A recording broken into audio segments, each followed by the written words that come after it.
की साऱ्या भक्तांच्या श्वासात चालणारी तुझीच शक्ती आहे।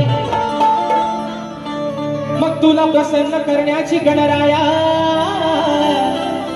आणि या भक्तजनांकडे चांगलीच युक्ती आहे। सदैव मुखात तुझे नाव घेणे आणि सदैव मुखात तुझेच नाव घेणे हीच गणराया खरी भक्ती आहे। आणि तुझ्याच चरणावर हे गणराया आणि या भक्तगणांना मिळणारी खरी मुक्ती आहे। बघा बुवा म्हणायचं आहे काय, आज चाहूल लागले प्रत्येक भक्तगणाला त्याच्या बाप्पाची। पण सध्या मित्रांनो कोकणामध्ये आपल्या भात लावणीचा सीझन चालू आहे, बरोबर ना? तो शेतकरी अगदी आनंदाने बघून आपल्या बाप्पाला सांगतोय, बाप्पा अरे तुझं आगमन तर निश्चितच होणार आहे, पण जे काय मी माझं छोटस रोपण लावलंय ते तुझ्या आशीर्वादानं, तुझ्या चांगल्या आशीर्वादानं ते फुलून येऊ दे। माझं जे काही छोटस रोपण आहे त्याला चांगला बहर येऊ दे। आणि तोच विषय हा शेतकरी राजा आपल्या बाप्पाकडे त्याच्या चरणावरती काय मागणं मागतोय म्हणून म्हणायचंय गो ऐका की या धरणीवर शेतकरी अहो धान पिकाचे कष्ट करी, अहो या धरणीवर शेतकरी आणि धान पिकाचे कष्ट करी। मुखी घेऊन तुझे काम कराया,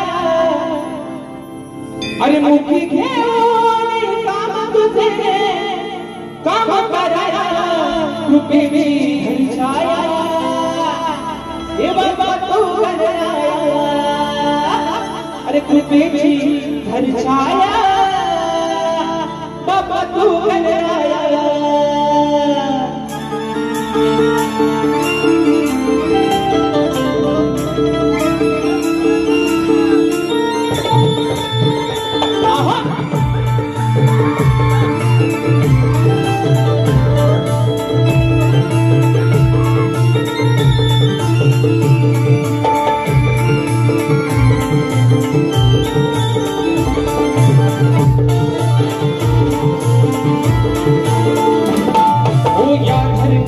शेतकरी धान पिकाचे कष्ट करी, या धरणीवर शेतकरी धान पिकाचे कष्ट करी। मुखी घेऊन नाम तुझे काम कराया, मुखी घेऊन नाम तुझे काम कराया, कृपेची छाया बाप्पा तू गणराया, कृपेची छाया बाप्पा तू गणराया।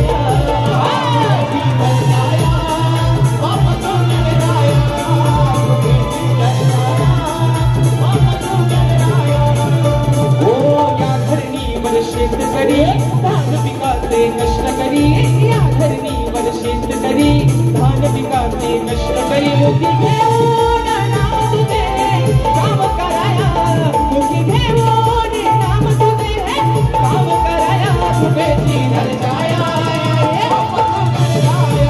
कृपेची धर छाया बाप्पा तू गणराया।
शेत लावणीच्या कामाची सुरुवात झाली आता, सुरुवात झाली आता. अरे बरसाया त्या मेघराजाला सांग विघ्न हरता,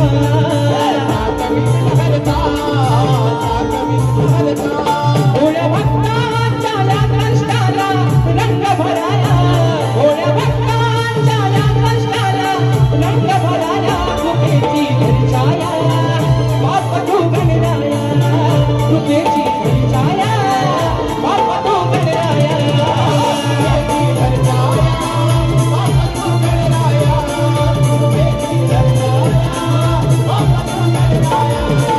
हो या धरणीवर शेतकरी भात पिकाचे कष्टकरी, या धरणीवर शेतकरी भात पिकाचे कष्टकरी. मुखी देवोने नाम तुझे काम कराया, मुखी देवोने नाम तुझे काम कराया. कृपेची घरछाया